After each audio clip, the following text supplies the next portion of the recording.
नसीब हुआ, ये दिन यूं ही हमें और आपको नसीब नहीं हुआ, बल्कि इस देश को आजाद कराने के लिए सैकड़ों लोगों ने, हिंदू, मुस्लिम, सिख, ईसाई, सबों ने अपनी अपनी कुर्बानियां पेश की और कुर्बानियां पेश करने के बाद हमें और आपको ये दिन नसीब हुआ है। आजादी की तारीख, एक बात याद रखिएगा, आजादी की तारीख कोई 100 साल या 50 साल तारीख नहीं है।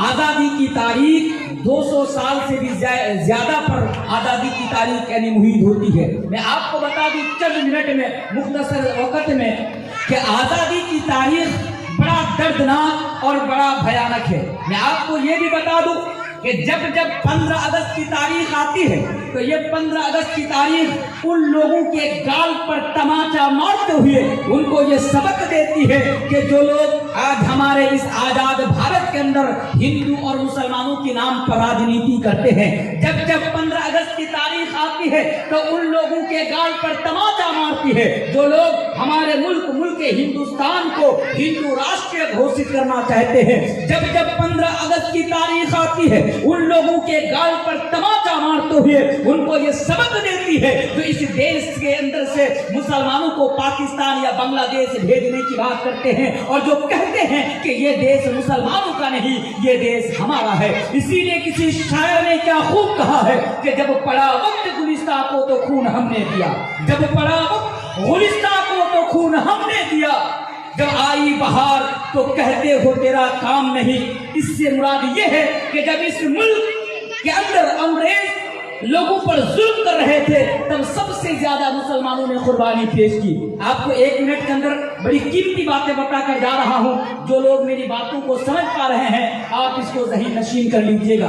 देखिए, ये बात हकीकत है, ये बात सच है कि हिंदू, मुस्लिम, सिख, ईसाई सबों ने मिलकर जंग आजादी की लड़ाई लड़ी, लेकिन ये बात भी सच है कि इस देश के अंदर सबसे पहले अगर किसी ने कुर्बानियां पेश की तो वो हमने और आपने कुर्बानियां पेश की। इस मुल्क के अंदर अगर सबसे पहले, अगर सबसे ज्यादा किसी ने कुर्बानी पेश की तो मुसलमानों ने कुर्बानी पेश की। आपको और एक बात बता देता हूँ, मेरे सामने बैठे हुए तलबा, वो मेहमानाने खुसूसी, एक बात हमेशा याद रखिएगा, डंके की चोट पर मैं एक मुसलमान होने के नाते, एक स्टूडेंट होने के नाते और इतिहास को, हिस्ट्री को, तारीख को जानने के नाते एक बात बताकर जाऊं बड़ी जिम्मेदारी के साथ। आज हमारे मुल्क के भारत के अंदर कॉलेज में, स्कूल में, इंस्टीट्यूट में, यूनिवर्सिटी में गलत इतिहास पढ़ाया जाता है।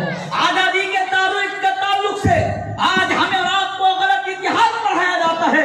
इसलिए जरूरी है हर मुसलमान के एक बच्चा को कि वो इतिहास को जाने, वो इतिहास को पढ़े, तारीख को पढ़े कि इस मुल्क के अंदर हमारी आज की क्या तारीख रही है। 2-3 बातें मोटी मोटी याद रखिए, मुसलमानों की तारीख देखिए। इस देश का पहला प्राइम मिनिस्टर कौन था? पंडित जवाहरलाल नेहरू। इस देश में जब सबसे पहले पंडित जवाहरलाल नेहरू प्रधानमंत्री बने तो पटना की सरजमीन पर तकरीर करने के लाए, तो पंडित जवाहरलाल नेहरू ने अपनी तकरीर के दौरान कहा था कि अगर तराजू के एक पलड़े पर उलमाए सादिकपुर की कुर्बानी को रख दी जाए और तराजू के दूसरे पलड़े पर अगर मुल्क भर के हिंदू, मुस्लिम, सिख, ईसाई सबके कुर्बानी को एक पलड़े पर रख दी जाए तो उलमाए सादिकपुर की यानी कुर्बानी का पल्ला भारी हो जाएगा।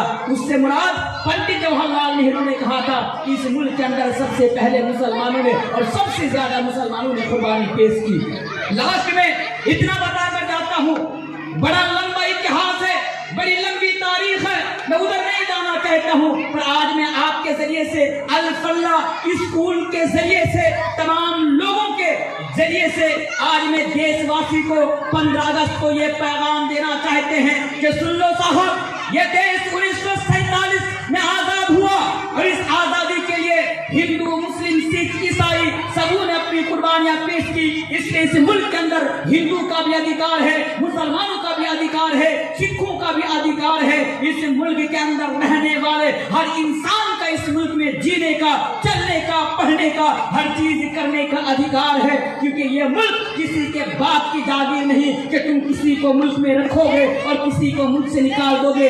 एक शेर के साथ मैं अपनी बात को खत्म करता हूँ। डॉक्टर राहत इंदौरी ने एक शेर कहा था और आज मैं इसी शेर के जरिए से ये पैगाम देना चाहता हूँ कि सभी का खून है शामिल यहाँ की मिट्टी में, सभी का खून है शामिल यहाँ की मिट्टी में। ये हिंदुस्तान किसी के बाप का थोड़ी है। अस्सलाम वालेकुम व रहमतुल्लाह।